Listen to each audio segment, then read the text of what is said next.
Viewers, আসসালামু আলাইকুম। সবাইকে গুড মর্নিং আর সেই সাথে ওয়েলকাম করছি সাউদা জাহান রোজ চ্যানেলে।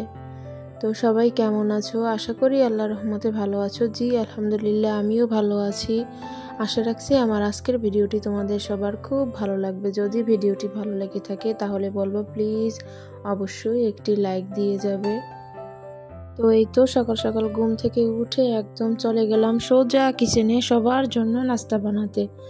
তো আমাদের বাসার সবাই সকালবেলা খুব একটা কেউ ভারী নাস্তা করে না, সব সময় হালকা পাতলা নাস্তা করে। তো সেজন্য আজকে ভাবলাম যে একটু ব্রেড টোস্ট বানাই। অনেক দিন হয়েছে এটা বানাই না। এটা যেমন স্বাস্থ্যকর তেমনি খেতেও অনেক মজাদার, আর এটা আমার মেয়েও খেতে খুব পছন্দ করে।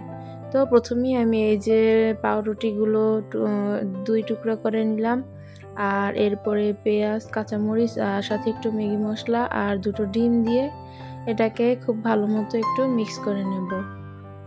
আর এরপরে মিক্স করে এটার মধ্যে দিয়ে আমি এই যে পাউরুটিগুলোকে ভেজে নেব।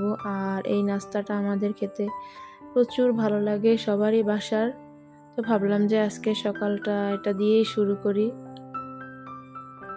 তো এরপরে এগুলোকে আমি এক এক করে ডিমের মধ্যে চুবিয়ে এরপরে আমি এগুলোকে খুব সুন্দর করে ভেজে নেব একটু হালকা তেলের মধ্যে। আর এরকম হালকার মধ্যে ভারী নাস্তা থাকলে সকালটাও একদম পরিপূর্ণ হয়ে যায়। তো আমার এই যে রুটিগুলো ভাজা শেষ। তো এরপরে এই যে সাথে কিছু কলা নিয়ে নিলাম। এরপরে সকালবেলা সবাই আমরা ব্রেকফাস্টটা করে নেব। তো এই তো প্রথমে আমার মেয়েকে দিলাম, আর এরপর ওকে একটা কলা দিলাম, কিন্তু কলাটা উঠিয়ে দিল, বলল কলা নাকি খাবে না। আর ও খাবার নিয়ে প্রচুর বায়না ধরে। তো ওকে নিয়ে আমার আসলে মাঝে মধ্যে একটু ঝামেলা হয়।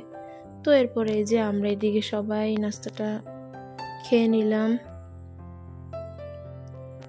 আর আলহামদুলিল্লাহ খেতে খুব মজা ছিল। তো সামনে তো ঈদ চলে আসছে, তো আমার কিছু বাসার কাজ বাকি ছিল। তো ভাবলাম যে ওগুলোই পরিষ্কার করে নিই আর সেগুলো আপনাদের সাথে একটু শেয়ার করি। তো প্রথমে এই যে আমি আমার পুরো বাসাটা একদম পরিষ্কার করে নেব। আর আমার বাসার প্রচুর পরিমাণে এই যে এরকমের উপরে ময়লা হয়। এগুলো সপ্তাহে দেখা যায় যে প্রায় 2 দিনের মতো পরিষ্কার করি, কিন্তু এরপরও কিনা দেখবো যে রাতের বেলা ঘুম থেকে উঠি দেখবো যে আবার সেই মাকড়সার জাল বিছিয়ে একদম ঘরটা একদম নোংরা করে ফেলে। মানে কিছুতেই পরিষ্কার করে রাখাই যায় না। তো এটার আসলে যে কি ব্যবস্থা আছে আমি নিজেও জানি না। যদি কেউ জেনে থাকেন অবশ্যই জানাবেন। তো এরপরে সামনের সোফাটাও একটু পরিষ্কার করে নেব, যেহেতু ঈদের দিন মেহমান আসলে এই সোফায় এসে বসবে, এসে যদি এরকম নোংরা অবস্থা দেখে তাহলে তো কীরকম একটা দেখায়। আর এই যে এখানে যে সোফার উপরে কিছু কাপড় চোপড় ছিল ওগুলো একটু সরিয়ে নিলাম। আর এই সোফার উপর কাপড় চোপড়গুলো এই সব কিছুই আমার, যেহেতু ছোট্ট একটা মেয়ে আছে, ও প্রচুর পরিমাণে নোংরা করে। আর আমি এগুলোকে সব সময় একটু গুছিয়ে রাখার চেষ্টা করি, কিন্তু ওর জন্য তো আর গুছিয়ে রাখা যায় না।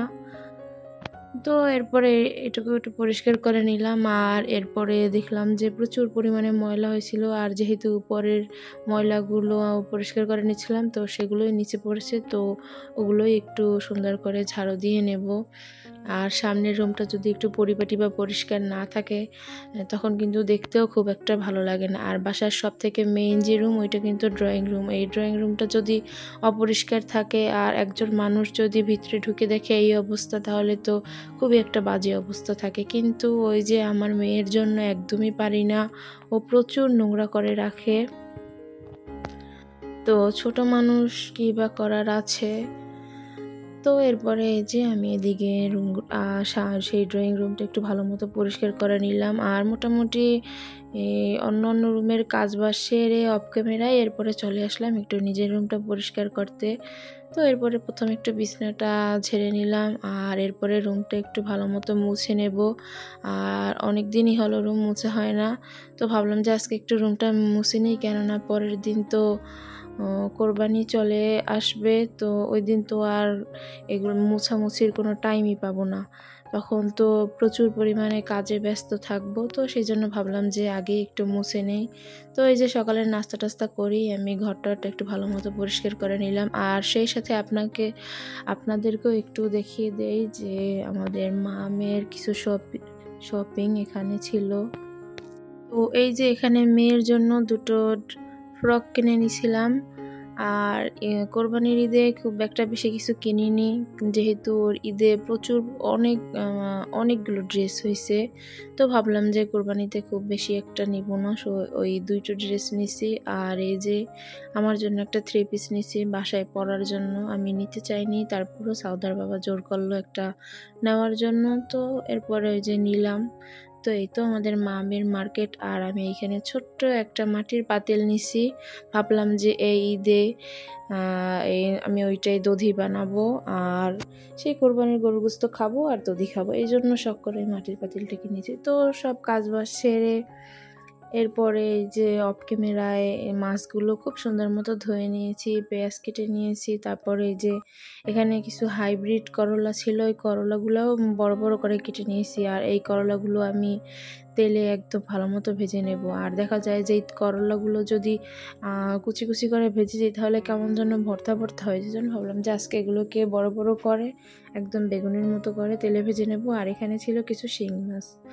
তো শিং মাছ আর করলা এই সবগুলোকে তো ভাজার জন্য হলুদ মরিচ আর লবণ দিয়ে ভালো মতো মেখে নিলাম।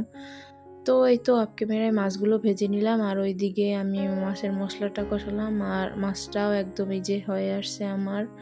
আর এদিকে সেই করলাটাও আমি একটু তেলে ভেজে নিয়েছি। তো ভেজে নেওয়ার পর এরপরে সেই করলাগুলোকে পেঁয়াজ আর মরিচের মধ্যে দিয়ে এরপর একটু নাড়াচাড়া করে নিলাম। তো আমার ভিডিওটি আজকে এ পর্যন্ত। যদি ভালো লেগে থাকে অবশ্যই একটি লাইক দিবেন। সবাই ভালো থাকেন। আল্লাহ হাফেজ।